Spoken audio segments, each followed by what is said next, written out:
विधानसभेच्या ह्या 8व्या फेरीचा आपल्याकडे कौल आलेला आहे आणि आपण पाहूयात काय इकडे जर पाहायला गेलं तर महायुतीचे राहुल आवाडे यांना 6,708 मतदान प्राप्त झालेले आहेत।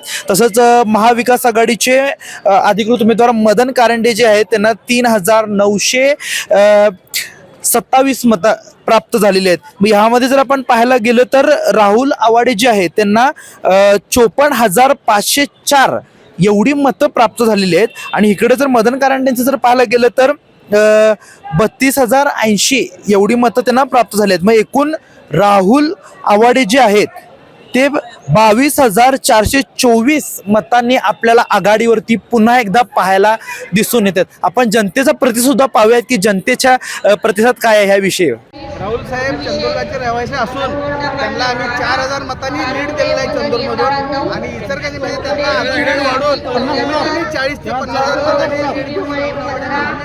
अशी आम्हाला अपेक्षा आहे।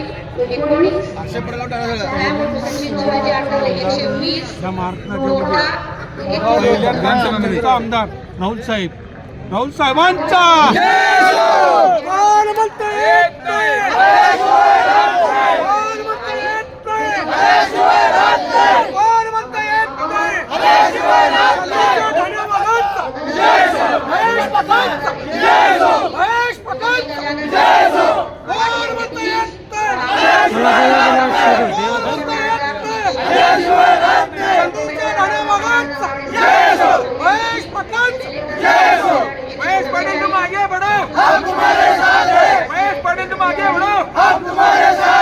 हृदयरोग, diabetes, blood pressure, thyroid, kidney विकार, श्वसन विकार, पॅरालिसिस, संधिवात यावर अत्याधुनिक तंत्रज्ञानाद्वारे उपचार, general surgery, laparoscopic surgery, euro surgery तसंच न्यूरो सर्जरी इत्यादीसाठी प्रगत तंत्रज्ञान आणि सुसज्ज अतिदक्षता विभाग, महालक्ष्मी हेल्थकेअर सेंटर संचलित सूर्या मल्टी स्पेशालिटी हॉस्पिटल, कोंडावळ चौक, लक्ष्मीपुरी, कोल्हापूर।